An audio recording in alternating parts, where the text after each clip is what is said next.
and we are live for another YEV podcast, the live EV podcast with a balanced view. Indeed. Yeah, and it's just me and Alex today. So Kev's off on holiday, isn't he? Yeah, he's not around, so yeah, he's not busy being efficient as normal, but yeah, welcome everyone. We're going to be going through the news and what's going on in the world of EV, and just talking cars because that's what we like, cars, right, Alex? Absolutely that. And you know what? I was just searching on the socials, and I saw a really interesting thing that was that's recently been posted, and actually it was late yesterday, so not that recent, but Kate, Florence, and James, if anyone watches that channel, they've just posted on X an MGZS. I thought this was an interesting thing to start with. So an MGZS electric car taxi that's done 238,000 miles. It's had no repairs. The brake pads look like they're not even halfway through based on the pictures. And apparently the state of health is heart with one of those, which I don't know what that means, but I'm guessing it's pretty good still. So yeah, I mean, that's pretty impressive for a cheap. I mean, how much were they brand new? Like 30 grand? Alex is frozen on me. But yeah, the MGZS, I mean, I don't think it was any more than £30,000. And for a car to do 238,000 miles, I mean, it'd be interesting to find out what the servicing was like on that car. But that is a hell of a mileage. Bonjour, commuter branch line. Thank you very much for your comment on my last video. Basically, that I shouldn't be putting used tires on my Tesla Model 3. But I think it's because of my drifting days. I was quite happy to go through many different types of tires, including ones called Triangle, to get some sideways going on. So I've gone through some tires in my time, and I'll tell you what, they're all pretty durable. What's this? Sorry. If memory serves me correctly, I think the Twitter feed mentioned 89% battery health on the MGZS. Wow. Well, that's considerably better than my Tesla. And I'm really interested to know, it looks like Alex has jumped off, internet issue. I'm really interested to know, because I did a little video on the on TikTok earlier about my Tesla Model 3 performance. And that car, my missus took it to south of London and back. And she got it back home after charged 100%, drove back home, and I think it was about 20 degrees. And she got home with 33%, and the car had done 135 miles. So showing that actually the Lucky could actually quite easily do 190 miles. I mean, the weather was pretty good. It was like 20 degrees, I guess, and it was motorway, M25 and M1. So it just goes to show that, you know, electric cars do have longevity. But like I said, the Tesla Model 3 performance, I'm not sure if the performance motor, this is what I was getting at, if the performance motor and the draw on that battery has harmed it more. This is ridiculous. Because, yeah, the MG ZS SUV, to do that kind of mileage with an 89% state of health battery, so 230 odd miles, 1,000. That is really impressive. Have anyone heard of any other impressive state of health with crazy mileage like that? It'd be interesting to know, because I'm all about, you know, sharing the data. And I'm very happy to say that that was the state of health of the battery of the MGZS. They're the same batteries that are going in the TVR as well. So that gives me a lot of faith that that they'll be all right. Saying that, it's connected to a Tesla motor, so there'd be lots of draw, lots of punishment. So I'm not sure if the batteries will actually last that long. But hey ho, Alex is trying to get back on. But while he's trying to get back on, I thought I'd go through some of the news things that are going on at the moment. It's quite a lot going on, actually. I didn't realize it until I did a little summary on Grok, sometimes on GPT. But a couple of things that people will recognize in here. I mean, there's one in there about Norway's EV dominance, which I think a lot of people know in the EV world, that Norway's new car registrations are so super high when it comes to electric vehicles. But there was something released recently that 90% of cars sold in Norway in 2024 were fully electric. Oh, now I've messed up my camera. Oh, we're having There we go. I'm back again. Can you? This is ridiculous, Alex? I'm glad it's not just me. Yeah, I just knocked it by mistake. We're just talking about Norway, about their registrations, that in 2024 they're at nearly 90%. That's pretty impressive. But it'd be interesting to see what we can get UK up to this year. It does feel quite promising in the car market for sure, especially with the Renault 5 that hitting the market. And it looks like I'm sure if Kevin was here, he would be waxing lyrical about that Leap motor vehicle. And for people who don't know about this vehicle, it's a cheapy price range electric car. I looked at the PCP deal. I think they're 15,990 to buy outright, and they're 199 deposit, 199 a month. Now, I've not actually physically seen one of these things. It might be worth speaking to Alex if he's actually touched one. But I'm not a massive fan of the Dacia Spring because I think it looks like it would blow over with a strong gust of wind. Probably a slight exaggeration, I know, but you get catch my drift. But this car's got an LFP battery as well, which was really impressive. With a cheap PCP, it was on 0% as well, so not paying any interest. You got the guaranteed minimum future value from the PCP. It was pretty good. Alex, do you know much about the Leap motor at all? Can you hear me, mate? I think he's still suffering with the internet. We can see him. Oh, you're there. You're there. I think I can see you. You're moving again. You're right. Just a second. Well, okay. You start change devices. Give me a sec. Yeah, no worries. So yeah, this like I said, Kevin, I know if he was here, he would 100% be waxing lyrical about this Leap motor. He was getting, I think, 6.5 miles per kilowatt. So any normal person is probably going to be 4 miles per kilowatt, maybe a little bit more. So if anyone is looking for a cheap electric vehicle, definitely worth checking out the Leap motor. Go and drive it first. Don't just buy it online. It's always best to try these things if you're going to be in a sort of 3 to 4 year month, 4 year PCP contract. We're just waiting for Alex to jump back on because unfortunately his internet connection's not too great at the moment. That's right. There was a massive thing in the news this week, and that was the fact that there's no longer planning permission for EV charge point installations. So theoretically, and this is for driveways, workplaces, public streets, this should accelerate the EV adoption. But, you know, infrastructure is really, really key. And I think the places that really, really need it, we're going to be talking places like London, places that are out sticks a little bit more as well. So I'm all for just cutting through the red tape just to get more EV chargers out there. But, you know, commuter branch line. Sorry, I was incorrect about James and Kate's MG ZS with 238,071 miles on the clock. The battery health was not 89%. It was 91. Are you serious? No way. Wow. Okay. I mean, if my computer was more mobile, I would show you the exact same batteries because I purchased an MG ZS battery pack for the TVR. Funnily enough, this week actually we have got a update on the battery boxes on Wedge, the TVR Tesla powered jobby. So yeah, it looks like Alex is. I give up. I hope this works. Yeah, we can hear you loud and clear, mate. I was sat next to the router in my house, and it was not working at all. It wasn't having it. I've come out to the car. I'm on cell phone coverage, mate, and yeah, apparently this is better. You know, so maybe this is a turning point in this live EV podcast. Maybe we all need to be in cars just to make it more car-y. I usually have one in the background, but not usually this one. So that's true. Yeah, I'm having a cheeky beer. I don't know if anyone's had the Rosa Blanca. They're like a cheap 3.7% beer. It's just a nice social drinker. One left from the weekend. Alex is in and out like oh no, he's back again. So yeah, I was just talking about the infrastructure boost, the fact that EV chargers no longer need infrastructure. Chip in when you can, mate.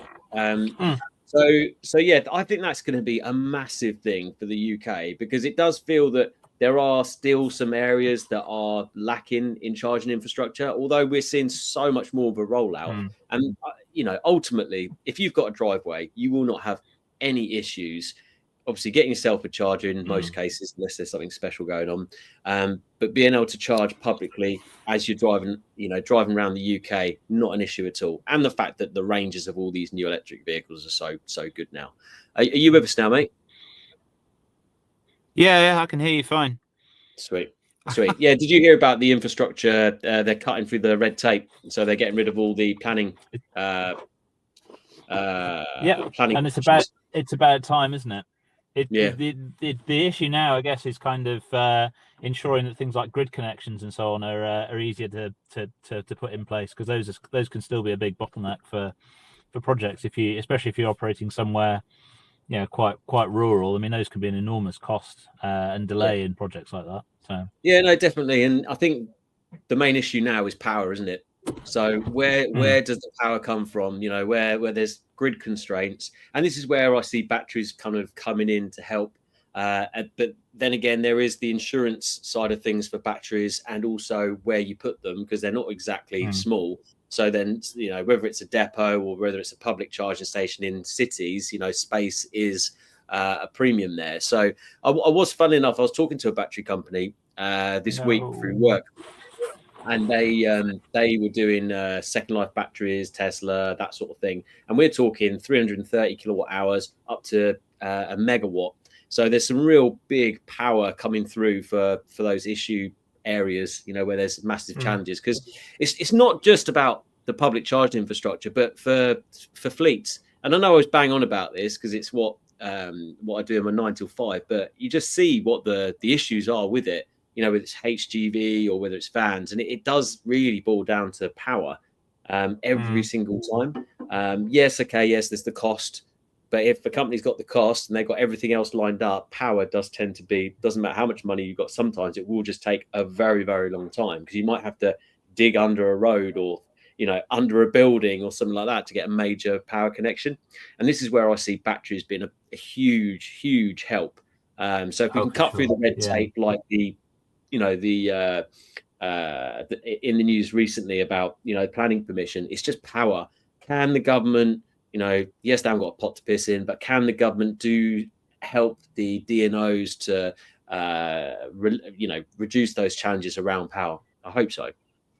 I hope so. Yeah, no, it's I think you're right. I think it's there are issues, aren't there, with where you can have one business on one side of a road in an industrial park that can have enough power, and literally the other side of the road might have the same, almost same charging requirements, but then, massive upgrade costs to put those chargers in place. So, the ability to kind of, to have that, to streamline that process and help get the power to those facilities in a timely way is vital, isn't it?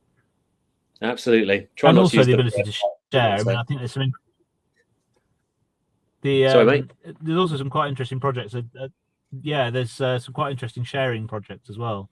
About having where you can have, as a business, where you can share your chargers with other people. And I think that's going to be an important part of filling some of those gaps, isn't it? First bus are already doing it. So big bus station, they're sharing their charging, and Power, PAUA, they've got a lot of shared charging infrastructure going in. So yeah, there's lots of that sort of going in. Going back to the James and Kate MGZS that they'd serviced, those CATL battery packs this is from Commuter Branch Line. Thanks for contributing. Those CATL battery packs are lasting well when looked after. James and Kate's thread mentioned that the MG had indeed been very well looked after. The battery state of health exceeds any or all expectations. Wow. I wonder if it was mainly AC charging that car had and less DC. I'm really interested in that. See what's boggling in my mind, and I mentioned this right at the beginning, Alex, when you were having issues, was AC DC. I do think that DC affects the batteries a lot more, and also power. So if a vehicle has a stronger draw, and I'm only basing it on the fact of my Tesla Model 3 Performance has got really bad state of health compared to Richard's R. Simmons' one. But yeah, it'd be good to see more data around that for sure. But yeah, that was a couple of things in the news. Apparently, China, heaven forbid, China have got something to do with EVs going on. They've got price war going on. So BYD have just slashed their prices on 20 models. Yeah, they've got loads of models, haven't they? The Seagull, that's the little cheap one. I believe is coming to the UK soon. It is, yeah. It'd be oh, there we go. Yeah, but not as the Seagull. It's coming as the Surf, isn't it? So. Yeah, I mean, no one likes the Seagull. Am I still having issues? No, you're right, mate. You're right. It just looks like your face and your talking is matched very similarly to a recent kung fu movie I watched. Anyway, so yeah, apparently I don't know what's going on here. It's like I'm in a black hole. So you're right, mate. Yeah, so they've got it from $7,765 now. So yeah, that's crazy. It'd be interesting to see if BYD.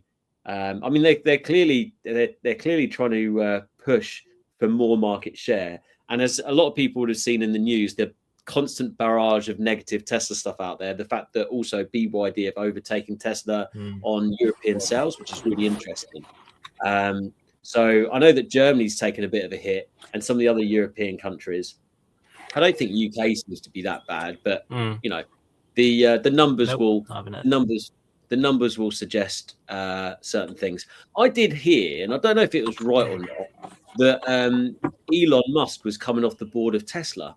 I don't know how true that is. Has anyone got any insight or any knowledge on that? I did hear that Elon might be. I can't see that. No. I can't see that happening. No, it would be. Yeah, I'm sure James has got the charging profile. I've got his number actually. I might text him. Alex, your pictures are a little delayed, but sound is clear. Absolutely. Yeah, you're all good, mate. Apart from people might think you're a bit crazy talking by yourself in the car. Well, they probably would have done 20 years ago before Bluetooth phone connection, but I think we're all right now, aren't we? So yeah, we're just talking about China. There's BYD. only occasional dog walkers down here anyway, so it's fine. Dogging? Did you say? Yeah, I'm in one of Cardiff's finest dogging spots. Don't share it online, There's mate. A delay on the audio of about 5 seconds. No, you're right, mate. You're right. Apparently the price cuts aim to boost demand and economic challenges, but concerns arise about industry sustainability. I mean, there was a lot of talk before about a lot of the Chinese EV companies, because there's like 200 odd reducing, and it does seem like that is starting to happen, but not maybe as quickly as some people thought. But yeah, it'd be interesting to see as BYD start to take more of a foothold. US Senate voted blocked California's plan to phase out gasoline-only vehicles by 2035. It's interesting. So they've voted to block California. So California and other states have got a waiver that they can set their own rules. Yeah. So California Air Resources Board can set its own rules for CO2, fuel economy, all of that sort of side of things, which goes above and beyond EPA rules.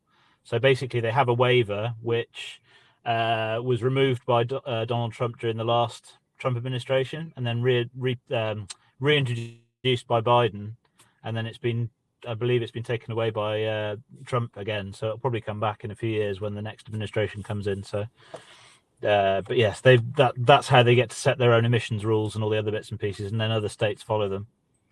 Are you assuming am that I a robot, or am I massively delayed? Or are you assuming that it's going to go straight back to Democrat after a Republican there, Alex? Well, it depends if there's going to be elections next time. If you believe what you hear in the news, who the hell knows? Well, I think that was more of a threat if the Democrats stayed in, from what I've heard. But hey ho, see, balanced. So talking about BYD again, Brazil is apparently suing BYD because of their slave-like conditions at the factory construction site, where 220 Chinese workers were found living in poor living conditions, highlighted labor issues in the EV supply chain. So, you know, everyone talks about negative stuff for certain brands. I'm not going to mention what brand I'm thinking of here. Yes, you could probably guess. But BYD, you know, a bit slave labor, get those prices down. Get that price chart done. Yeah, don't buy a Chinese car. They promote slave labor. That'll be my new TikTok tomorrow. Joking, obviously. Trouble is, if that's the case, it's going to affect all sorts of brands, isn't it? I mean, you think of the number of devices and vehicles that are fitted with BYD batteries and so on. I mean, including because Tesla are a BYD customer as well, aren't they? Certain models of Tesla are fitted with BYD batteries. So if there's any issues with that, that part of the supply chain, they're not knock-on effects you're be absolutely huge. right. I mean, you think about something like a third of the world's iPads as well, aren't they? From BYD. Yeah. I mean, I think, companies have been making profits off the back of cheap labor for forever, haven't they? It's. I don't know what capitalism looks like. Where was the nirvana of capitalism? Was it in America in the 50s, 60s, and then obviously the free love movement, war, cancer, drugs, all the rest of it? Then it all seemed to go a bit dark from then on in. But I think there was a point where it kind of worked really well without slave labor from an American point of view. I'm not sure if the American dream is still anywhere close to that anymore. It's getting quite deep on the. Let's move on. Let's get back to cars, shall we? Do you know what I really want to talk about? Yes, I might have mentioned it on the WhatsApp earlier. I wanted to talk about: are there any fun EVs? Well, yes, I think there are. I think.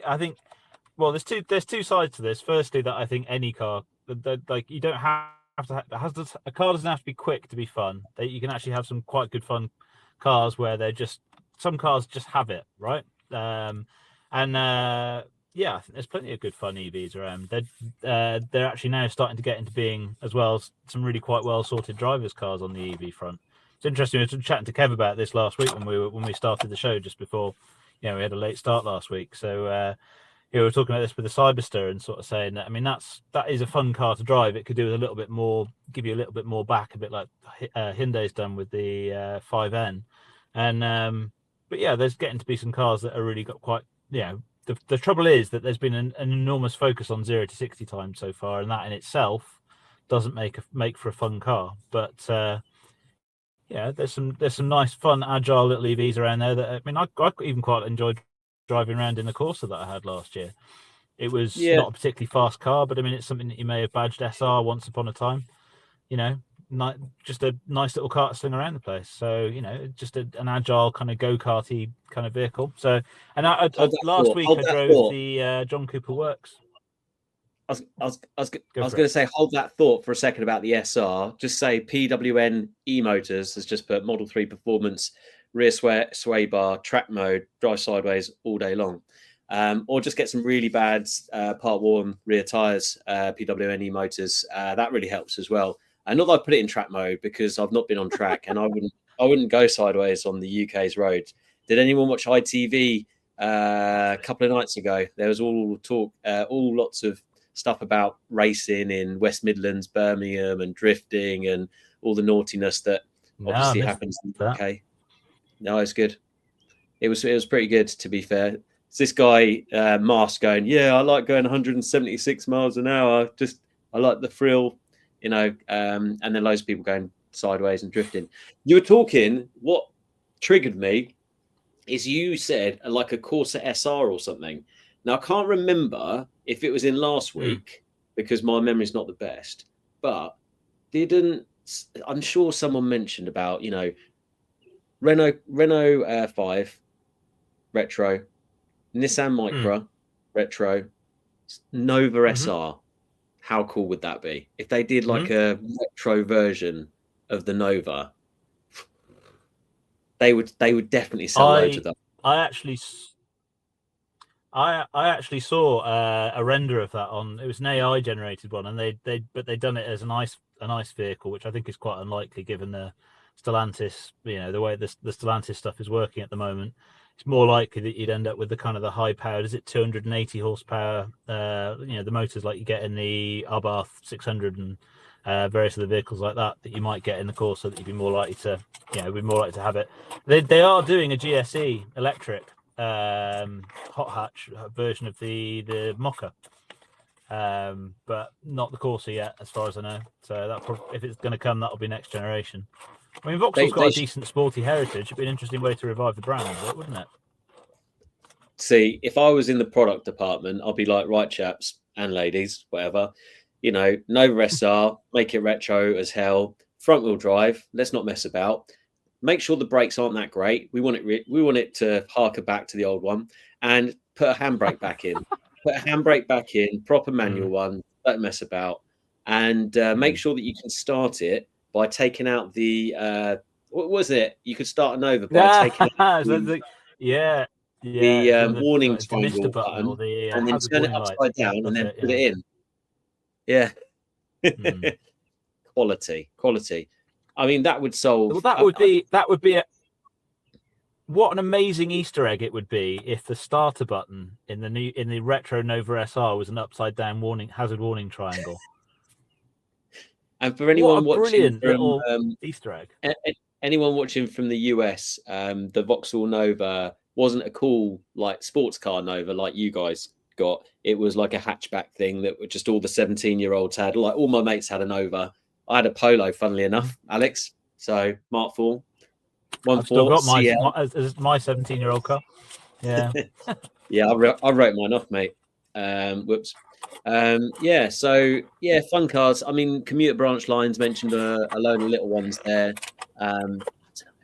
I think we did talk about this last week, to be fair, the fun EVs. I just keep harking back to that because I just feel that there's definitely a space for a lightweight rear drive, which is kind of, I don't know, like a Toyota GT86 kind of size, shape, I think the tech's probably there now for that.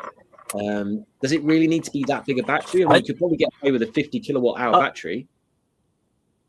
I think part of the issue at the moment is that because the tech's had an on-cost, from a product positioning point of view, if you're going to develop a high-performance version of it, you have to make it really high performance. Otherwise, price-wise, it looks very expensive for the performance it offers.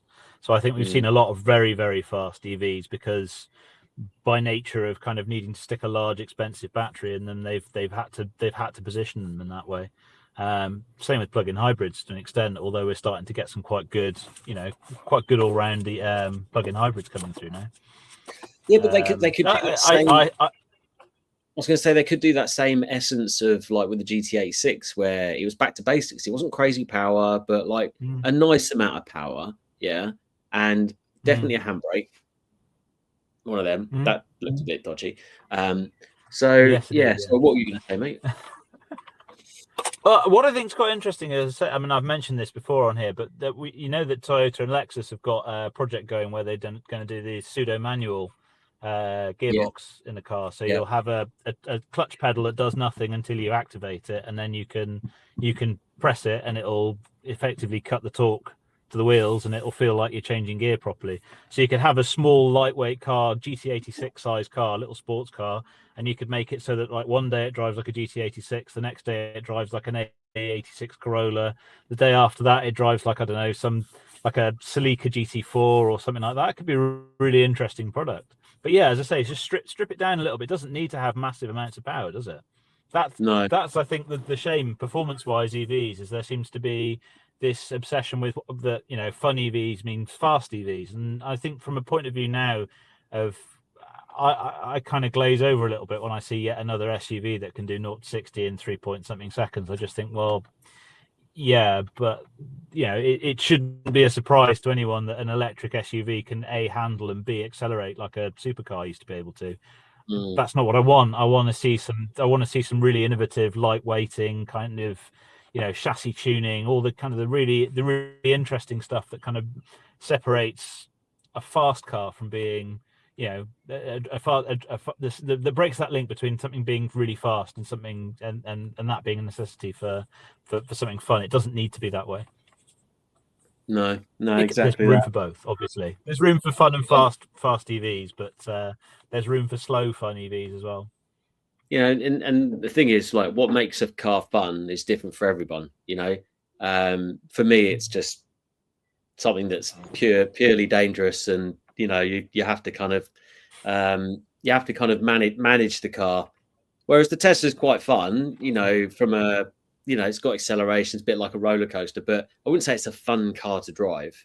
Anyone that says, yeah, okay, yeah, if you're going sideways, but that's different. But actually going for a you know, drive rather than just going sideways. Hey, I like sideways. Sideways is fun, but that's just drifting. That's not fun driving. But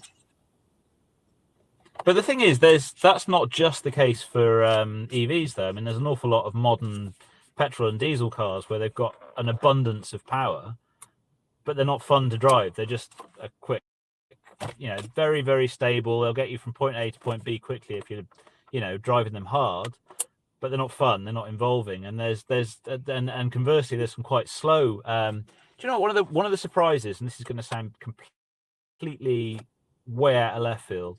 Suzuki used to do a car called the Baleno. Do you remember it? Yeah. Yeah. Yeah, I remember the Baleno. Am I back? You're back, mate. They used to do a little booster jet engine.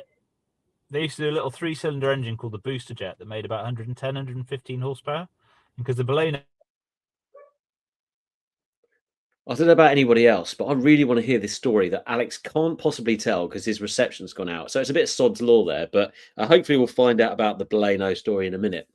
Steve M has just put, I agree. I'm not blown away by takeoff, but more by ease of use, one pedal driving, easy speed control. And yeah, I mean, I keep harking back to this kind of making EVs fun. And, you know, obviously I'm doing a stupid, crazy financial move building the TVR, but that's what I'm hoping to try and achieve. Although I'm still gutted that I didn't stick with manual, but you know, we could always go again. Probably be very single after that. Commuter branch line, that Toyota Lexus project will be awesome. It falls back to the power to weight balance. Lighter EV batteries are in the future for now. I get the Ford Escort Mexico real drive vibe, but in an EV would be cool. No, absolutely. Fun enough, that actually reminds me, massive thank you. Shout out goes to a chap called Graham in Ireland, who has sent me some buzz bars for the TVR. And I'll tell you why that is relevant, is because he has converted a BMW E30 and it looks like a M3. So it's not an M3, which I found out today. It's a BMW E30 where he's made it look like an M3. It's got all the wide arch kits on it. It's right-hand drive, and he's got the same motor as in my TVR. He's got a Tesla small drive unit, but it's not in the front powering the prop into the rear diff like mine. His is right in the back. So I did see that he'd got some pictures of it, and I put them on Chargeheads UK Facebook, and I'll probably be highlighting them on the channel next time as well. So yeah, really interesting. It on the back of it, instead of M3, it said M3, and it just looked really cool, really subtle, which is what it's all about. Yeah, so I think just cool cars like that, just something that's light, something that's, dare I say, manual. You know, I'm not sure. Can an electric car be fun? I think there are fun elements, but just that massive, you know, smile. Oh, he's back in his room. Are you with us, mate? Okay, he's got the picture. Oh, yeah, he's there. Temperature. iPhone needs to cool down before. Go put it in the freezer. So Alex's iPhone's obviously got too hot while he was videoing earlier, and now it says the temperature has got an issue. So he needs to just whack it in the freezer. It'll be fine. You know, this is the problem with mobile phones. They don't have thermally managed batteries, and that's why they degrade. And this is a common myth with electric cars. Batteries don't last. Batteries don't last. You look at my mobile phone. My mobile phone doesn't last more than 3 or 4 years. Blah, blah, blah. But actually, it's because they don't have thermal management. And thermal management being liquid cooled, air cooled, what have you. This is why I've put liquid cooled. I've got liquid cooled thermally managed batteries in the TVR, because we're going to at some point CCS charge it, because yeah, it'd be nice to have some DC charging in there. That was the plan. That was the plan. Not sure what happened to the plan, but now there's a new plan, so that's fine. So Yeah, so there is a few other things that have been going on in the news today, but there's another question here. Have you got plans to track run in your Model 3 Performance Lucky? No, Steve. Steve, that car is literally, it's going to the good lady. She's literally driven it to south of London and back this weekend. No issues at all. It's now done 221,000 miles. It's got a real range in the summer of 200 miles. I would say take 20% off that. So it's about 160 in the winter, I would say, worst case, unless you're absolutely hammering it, which is perfect for her because she doesn't do that many miles. But yeah, I'll keep driving Rusty. There's a few modifications which are coming up on the channel soon. So I'm trying to make Rusty look better. I've already taken off the rear spoiler because the rear spoiler is annoying me, and I've started to dechrome it as well. And there'll be other bits doing, but financially wise, I'm putting everything into the TVR at the moment. But no, Lucky is staying off the track for now. Wifey's car with good tires. Oi, look, it's only if you push it. So Commute Branch Line was having a go at me because I put part warns on the Lucky. I was trying to keep it within the budget, you see, and I've got the prices right over there. Trying to keep it to a budget, and I probably will put all 4 new tires on it soon. Yes, probably going to put some budget tires on there because it's not going to get driven hard. So what's the point of having performance tires on there? They'll cost me like 800 quid, whereas these ones cost me 250, and they'll be new, I hasten to add. So yeah, going back to the news that we were talking about earlier. So GM, apparently General Motors have introduced a new battery chemistry.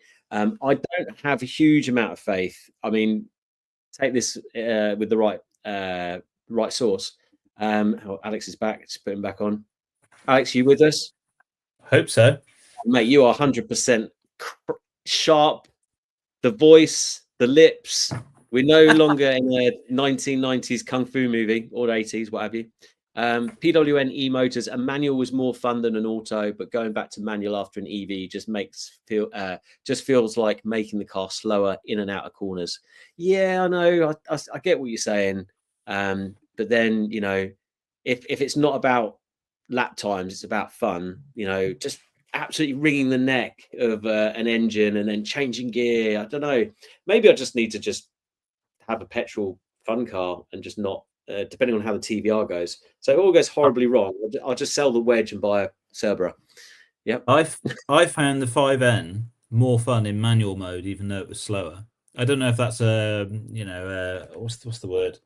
Yeah, just a kind of being used to petrol thing, but it's, you know, going up and down through the simulated gears. I actually found, and kind of trying to find the sweet spot of each gear, so to speak, it did add something to it. And then you've got that ridiculously fast sport mode where it's got no noise, no gear changes. It does add something to it. Yeah, I mean, I did drive it with gears, but only a very short time. I need to have more of a go with that. But it's heavy. It is a very heavy car. But yeah, it's cool. I mean, it's certainly got some. It started to move some of the petrol heads towards considering EV. Take this good stuff from that, put it in something like, I mean, I drove a mini Aceman and a mini Hatch John Cooper Works electric one the other week, and they're really good fun cars. They do have a little bit of the Cybersters issues in terms of feeling just a little bit like playing a computer game. They're quite arcadey in terms of the performance, but it really suits the chassis. It really suits the way the car drives, and they're not excessively fast. They're nice scruff of the neck cars, you know. They're just fun things to kind of tool around in. I got out the John Cooper Works Hatch, and I think they call it a coupe, don't they? Not a hatch, but I got out of that and thought, do you know what? I really like this. I could this would be the fun one to take home. The one thing I would say with that though is that it's got one of the two what you would expect to be gear shift paddles. So on the left hand side, so the one that you would expect to blip to kind of go down through the gears and give you some engine braking. On this, that's the boost button, which doesn't make any sense to me. So you kind of come down, you kind of expect that you're going to kind of dial in like the Grandland's got on. So I drove that on the way up, where you press the left paddle and you get a bit more engine braking. On this, you push it and and you get this dial saying put it into boost mode, and I'm like, no, I don't like. It's just the wrong way around. Do you hear like I did a video on the new Mini as soon as it came out, and I think I got it before some reporters did, luckily. And there's like a mode, I think it might be boost mode, and it sounds like Mario at the beginning goes woohoo, Did you go through that mode? Yeah. It's great. It is. Do you know what? I had loads of fun in it. And if you don't know much about the Mini, you want to know a bit more about it, go and watch my video. Not just because it's my video, it's because I actually did rag it. I think a lot of people like my video because I did actually just give it some pasty. But yeah, I was really, really impressed with it. Actually, the old one's supposed to be pretty good when you put it into sport mode, which basically means you turn off some of the traction control off, which I didn't realize, which some people put in the comments. But yeah, the problem is the new Mini is so expensive, like big money, big monies. Bear in mind it's Chinese, isn't it? It's an Aura. It's made in the Aura factory, isn't it? Oh, I can't remember. Yes, no, I think you're right. I think the electric stuff isn't it? So yeah, I mean, I've not driven a Aura Cat, but every time I see one, I shudder because I hear that they're very good at blowing up chargers. Really? Yeah, well, yeah, I've just heard a few issues on the grapevine with them before. So PWNE Motors has just put, I think a manual is more nostalgic than fun. I suppose that is a type of fun also. Yeah, maybe you're right, mate. Nostalgia. Yeah. For daily driving though, anything. Oh yeah, not for daily driving, but like I want to go for a drive, like and that's the idea with the TVR. But we'll see. If I feel that the car needs a gearbox, we'll just have to sell it, and we'll just have to make another electric car, but have it with a gearbox this time. Like I said, that will make me single, but some things are more important. Do we miss the manual gearbox? God damn it, I wish this wasn't recorded. Do we miss the manual gearbox, revving, engine speed matching, pops, bangs, vibes, and smell? Is that what's missing? Yeah, do you know what? I used to hate the smell of my TVR because it was so flipping awful, as in, like, there was so much, it was like heavily CO2. You know, it's not like I do love the smell of a two-stroke, for example. Love the smell of a two-stroke. Hate smell of diesel. The TVR was pretty wrong, but yeah, manual gearbox, yeah, revving, but you can do revving in electric motors. Pops, bangs can be done. But a lot of ICE stuff as well. I mean, just to go back to what I was saying, that a lot of ICE stuff these days is faking the noise, it's faking the pops and bangs. You know, it's selectable by engine mode. It's like new cars in general are so a little bit clinical, and they have to dial the character back in, don't they, to give you that experience. I think there's scope for doing that with EVs, and just not doing it necessarily in a blatant way, but kind of just giving that little bit of a bit of a sensory experience back into it. I mean, I'm not wild about the idea of making EVs sound like a nice car, but no, I'm not either. Doesn't matter. You know, people might watch the video that I did on Instagram, and I get excited about the engine noise because it does sound quite cool. But I would go driving around an electric car with the engine noise, only just for a bit of fun sometimes, because it just doesn't really work, does it?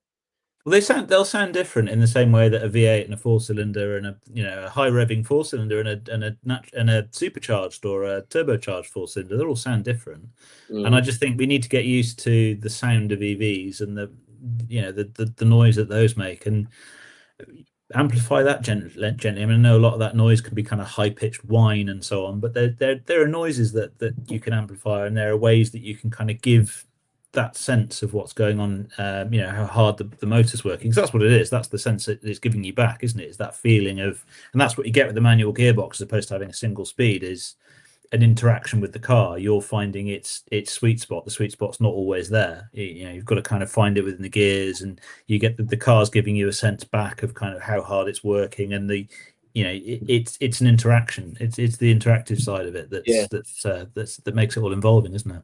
No, definitely. And as some people know, I've got this exhaust sound system on the Tesla Model 3 that I've got from Thor. So it's like the loudest one. And what I struggle with is like finding the right noise. So there's certain electric noises. The transform one's quite cool. There's like an electric car noise, which is like, sounds like a bit like the Porsche Taycan, I think. But it's then like, how loud do you do it? Because I can change the volume. It's like, okay, do I want it loud or do I want it like quiet? Or it's like, it's really difficult to work out how loud you want it. And it's like, sometimes you might want it louder, sometimes you want it quieter. The annoying thing is, on the app, it's not the easiest thing to do, and you shouldn't be playing with an app while you're driving anyway, Tim or Alex, of course. I found on that front with the 5N that it came to me from Kev with the sound turned all the way up, because obviously Kev's a complete max power chav boy. I say that ironically because I obviously past career, but yeah, I never imagined Kevin being a max power chav boy, to be honest, because he's always banging on about efficiency all the time.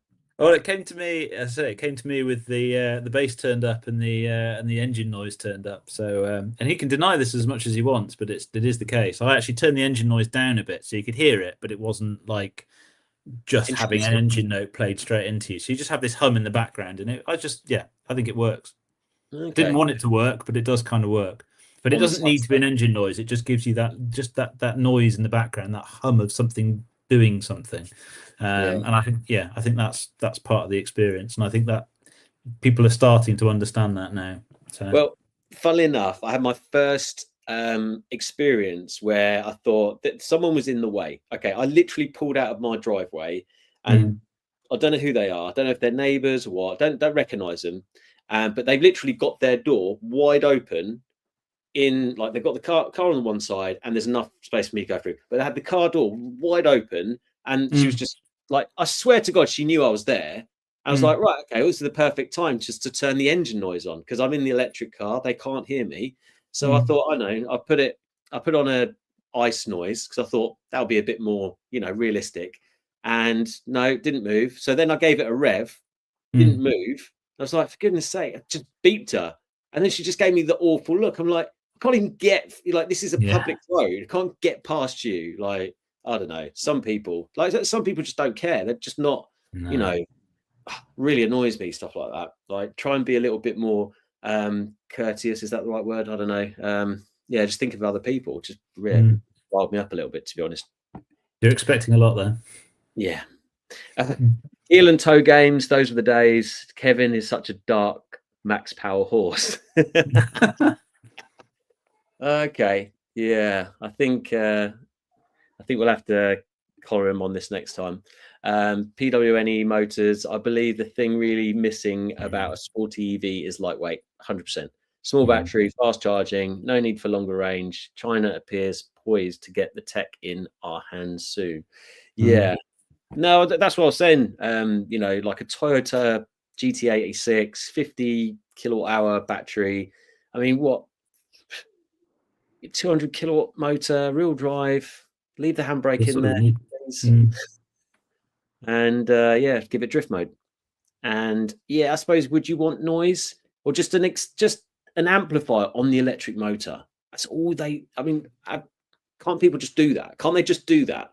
Has anyone done that? Has anyone put an amplifier on the electric motor? I don't think anyone has. I mean, perfect. Okay, I don't think this was in the news, but I'm sure I saw it on the socials. The Dodge Challenger, the electric one, they haven't sold flipping bean, have they? Yeah, exactly. But they can't sell them because they've geared it towards petrolheads, and petrolheads have looked at it and gone, "No, mate." No. Yeah. Exactly. Yeah. And plus, all the influencers, all the EV influencers, absolutely ripped it to shreds, didn't they? Rich Rebuild ripped it. The other guy who does at-spec stuff that used to be on Donut Media, he absolutely ripped it. So they completely missed the mark, and I can't remember why. Probably because the sound was a bit dodgy, and I think they've just.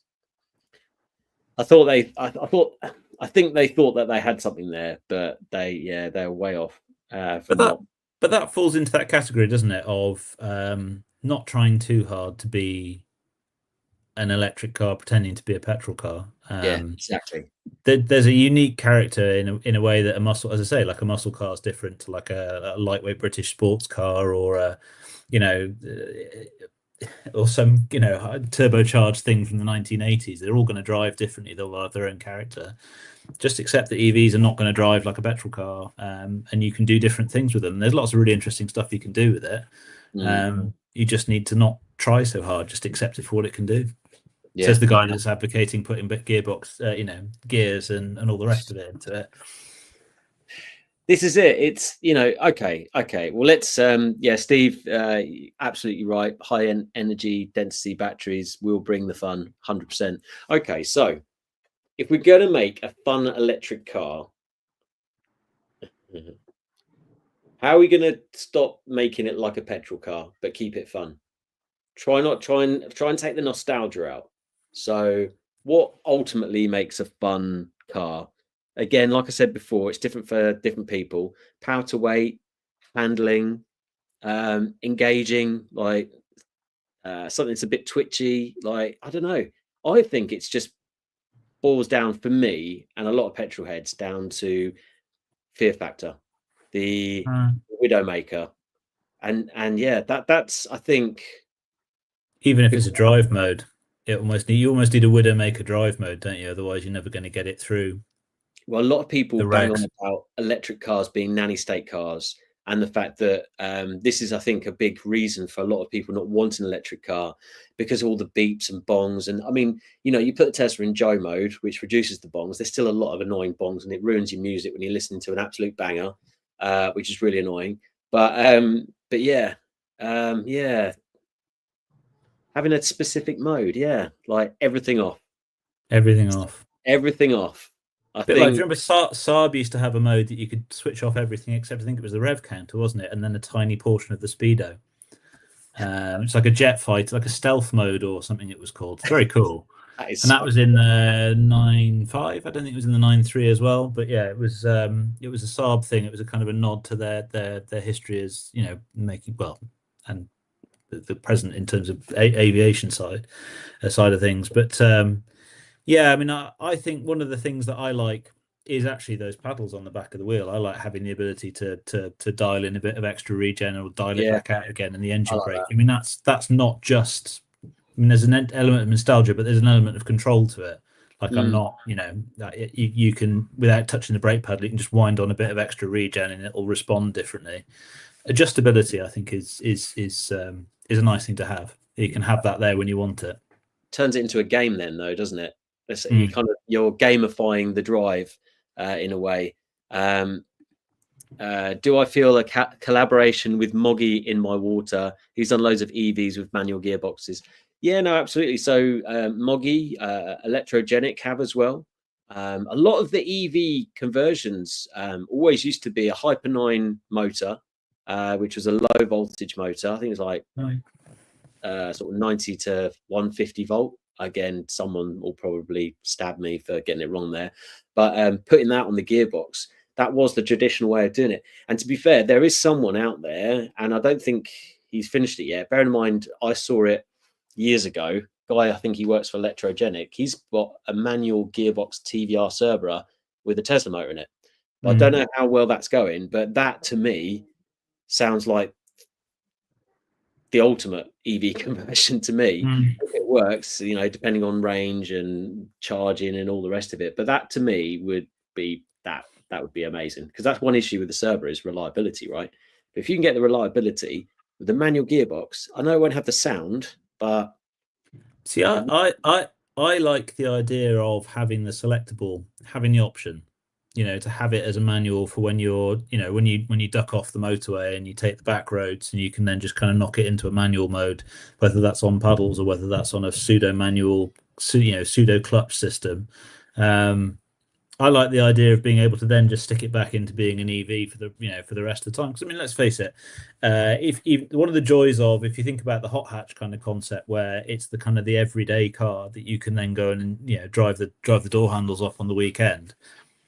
Take advantage of the fact that with an EV you can do so much of this stuff in software, and have something that's just completely, you can set up to your, you know, to however the driving route pans out. Something that you can dial that back into it when you want it, but you can then put it back to having all the best stuff of an EV, you know, the silent, gearless, smooth. I mean, I don't know that I'd want to go back to having a manual, even in, you know, if I was buying a modern car, it would be nice to be able to have that when I want it, but then dial it back out when I don't want it. I think that's something you can only do with EVs, and you can't do with a, you know, can't switch the gearbox on and off with an ICE car in the same way, can you? How have you heard any more about the Toyota Lexus manual? Because that does sound like that would be interesting to try, just to see if that would be So I interviewed the guy that was running the project, but it was about 18 months ago. And they were hinting that they were going to put it in production then. It got absolutely rubbished. People were just, oh God, they just don't get it, and it's all the rest of it. And I'm like, do you know what? Actually, I kind of feel like they do. It sounds ridiculously cheesy, but it's one of those things where I think that's so off that actually does make sense. That ability to just it's not pretending that the car is anything other than it is. It's just actually adopting from a driver's perspective the potential for the technology to be fully customizable based on software. And it's one layer ahead of what modern performance cars are doing anyway, when you've got different driving modes, and it's just enabling those vehicles to offer more within one package, and that's something that EVs can do really well. I know exactly what that car would feel like. Go on. It'd be like driving a arcade game with a manual gearbox. Depends how well you do it, but yes, it would need to be very well done.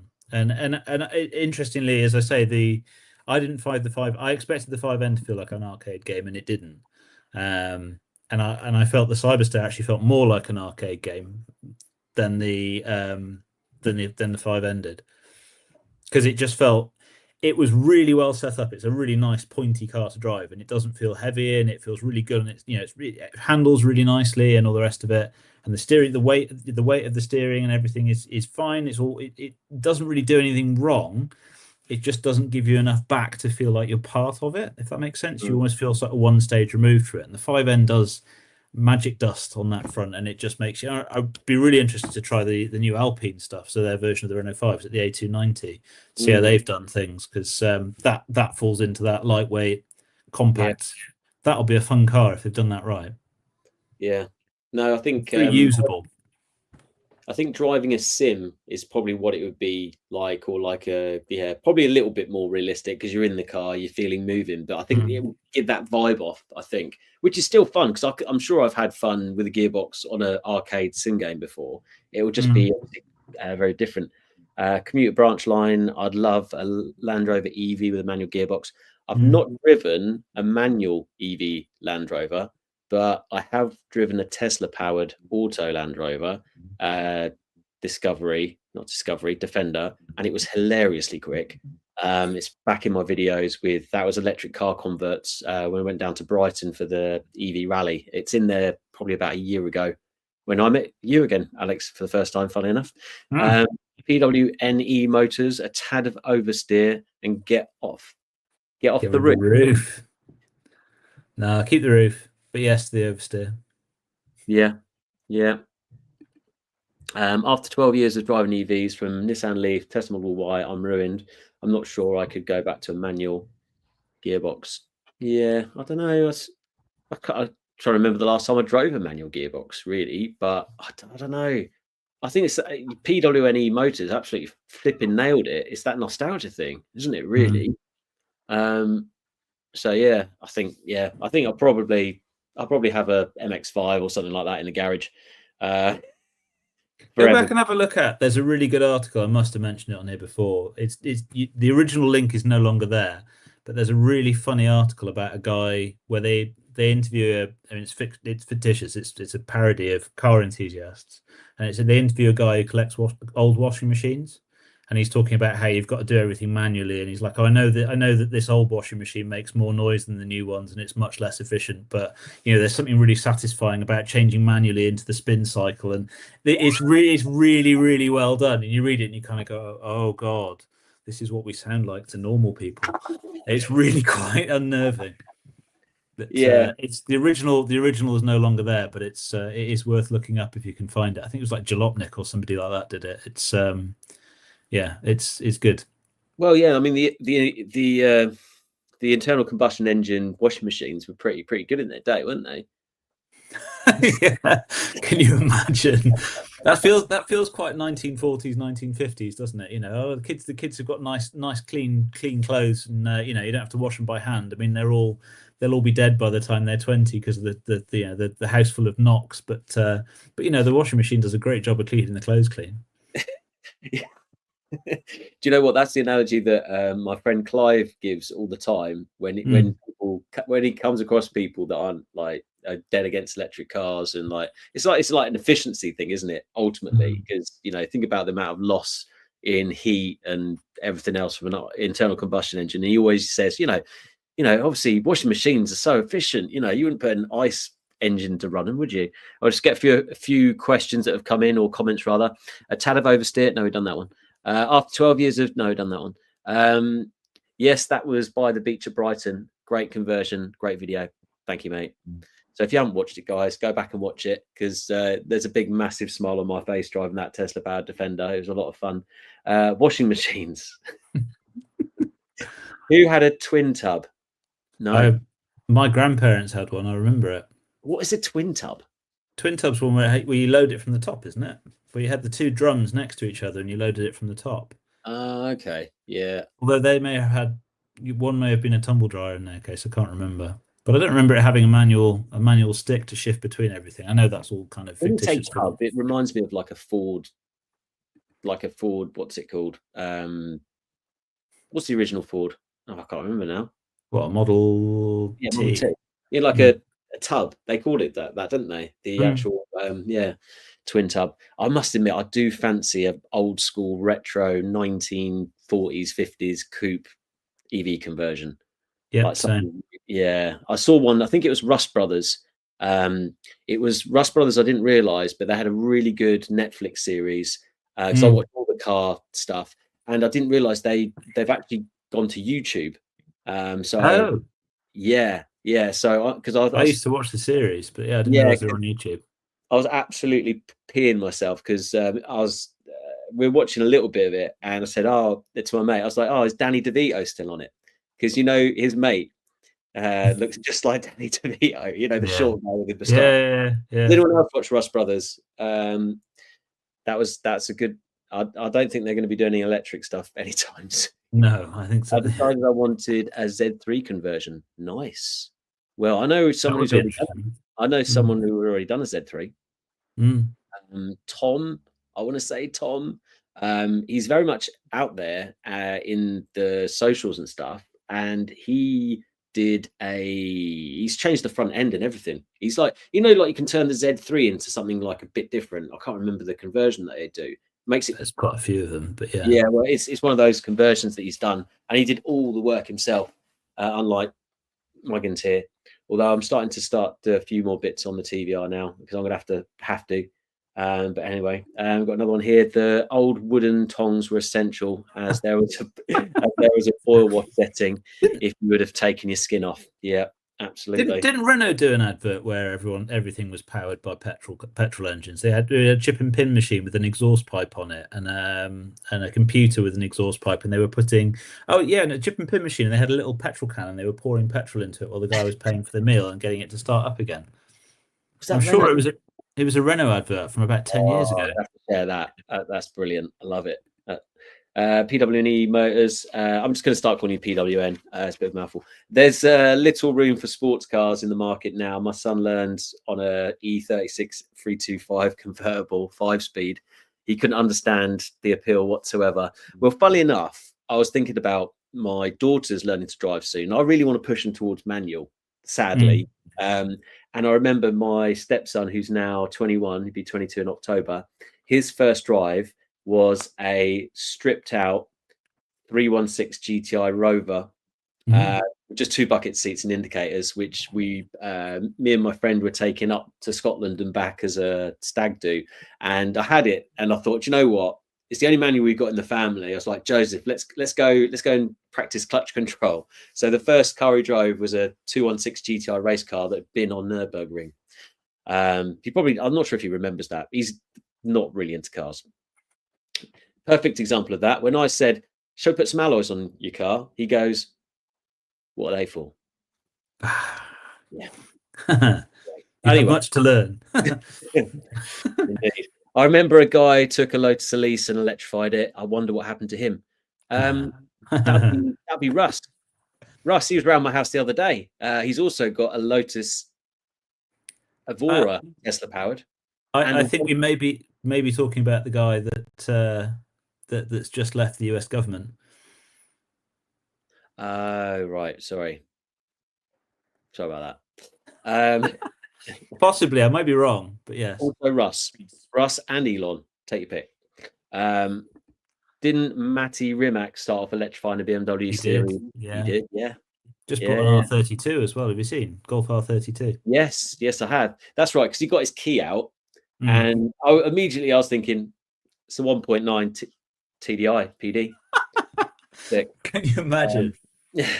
Well, funnily enough, my mate of mine, he bought recently and this, we're talking about a diesel car. I'm not a fan of diesel cars, but just hear this for value. It was like a 09 plate VW Golf Estate SE diesel, like 100,000 miles on it, and it was like 1,100 quid.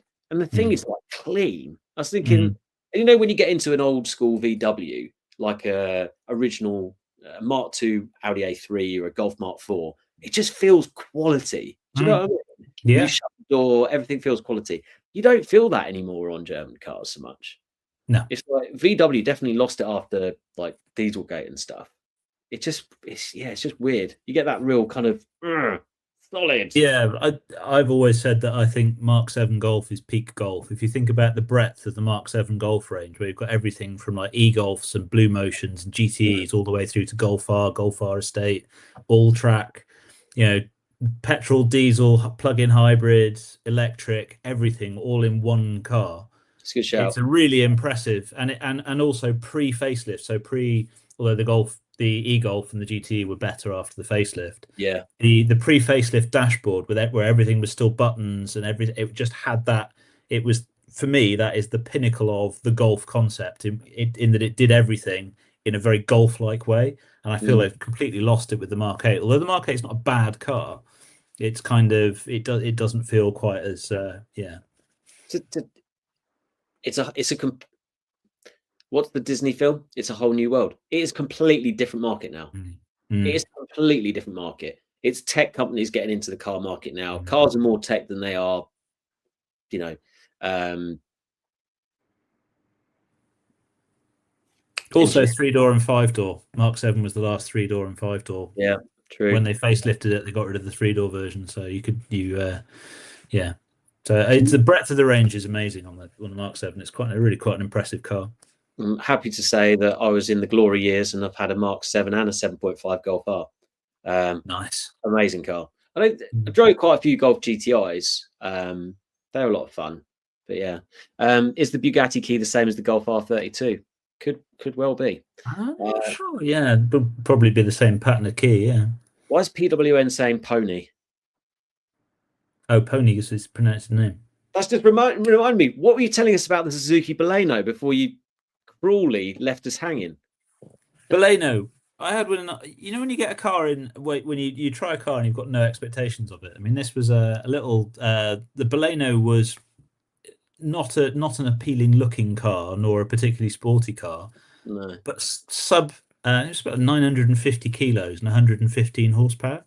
And the engine in it was just absolutely rampant. Wow. And it was just one of these things where you just like, why is this car so much fun? You know, like some cars are brake just per ton, mate. You can't beat 100 brake per ton. It was quick. I mean, yeah.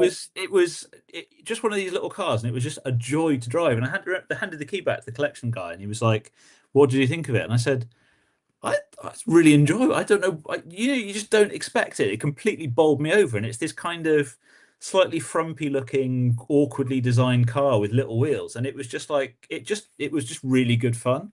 Got to find one. They bet they're worth buttons. I mean, they weren't expensive when they were new. It was really good. It was a really good little car, really efficient too, from what I can remember. If you could avoid getting it on boost all the time, which naturally is the hard part of it. Well, that reminds me of my Daihatsu Shirai GTTI. 99 brake horsepower, and I don't know if it didn't weigh a ton. It probably weighed like 850 kilograms or something. But the green light used to come on as soon as the turbo started to spool. And you could be efficient in that. But that reminded me of a story where someone bought one off this old lady, and she never, as soon as the green light came on, she thought that was to change gear. So it never used the turbo much. But I'll tell you what, that is one car. You hanker after your original car. I don't really hanker after my Polo, but I hanker after another Daihatsu Shirai GTTI. But they are rare as rocking arse poo. but that's such a cool car. 150 horsepower and 830 brake. 830 kilos is what is the Polo stats. Is I love a light. Yeah, 150. Wow. It's about 180 horsepower per ton. Oh yeah, but that's not standard though. 150, is it? They were 113 horsepower standard. And yours, 800. Mine's not. Mine's 150. Yeah. That's I bet that goes well. One day you'll have to let me have a little spin. Probably the worst choice of words there. Mark 7 was indeed the peak of VW build quality. After that, the bean counters took over. Absolutely. The Daihatsu Charade GTTI was the same. It was scary fast and lighter than a Whisper bar. Yep, absolutely. I remember being 5 up in that car. I had that car when I was 18 and I sold it. And I know it's somewhere, like literally rusting away on the top of a warehouse somewhere. But I remember this guy bought it off me, blew up the turbo, sold it to this Asian lad up in Birmingham or up north.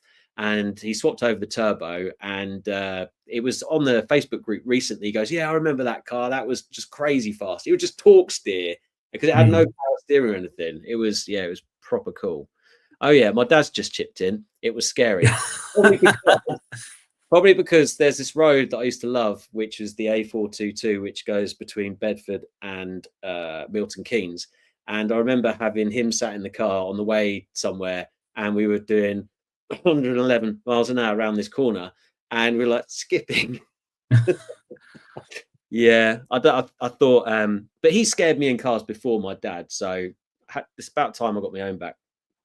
Open was cool. Yeah, they're rusting quite a bit now, unfortunately. I only drove the Europeanized version, so I had the 1.3 litre one, so I've never driven it with the 650cc turbo. 1.3. Yeah, so the Europeanized version, isn't it? Was it high lift cam as well?